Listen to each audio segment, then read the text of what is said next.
So hello dear student, কেমন আছো? I hope প্রত্যেকে শুধু ভালো নয়, ভীষণ ভালো আছো। স্ক্রিনের ওপর একটা প্রশ্ন লেখা রয়েছে। প্রশ্নটা কি বলেছে দেখো।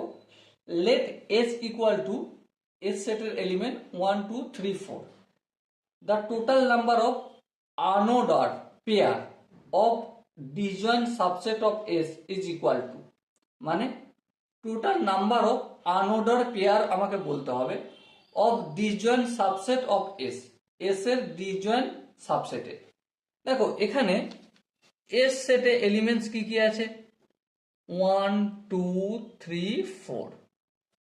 ওকে, তাহলে number of element in shed S equal two 4 লিখতে পারি। হ্যাঁ, লিখতে পারি।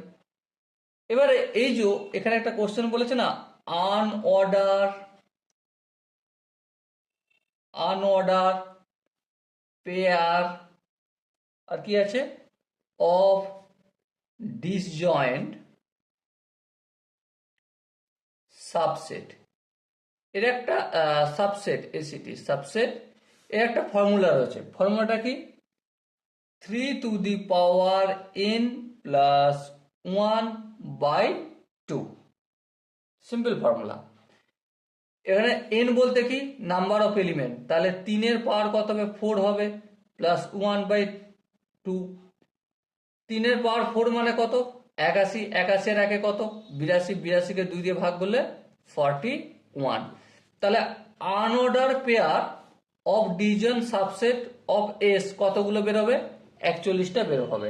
ওকে, সো ডিয়ার স্টুডেন্ট, এখানে যে 4টা অপশন আছে তার মধ্যে কোন অপশন ঠিক? অবশ্যই option D is the right answer.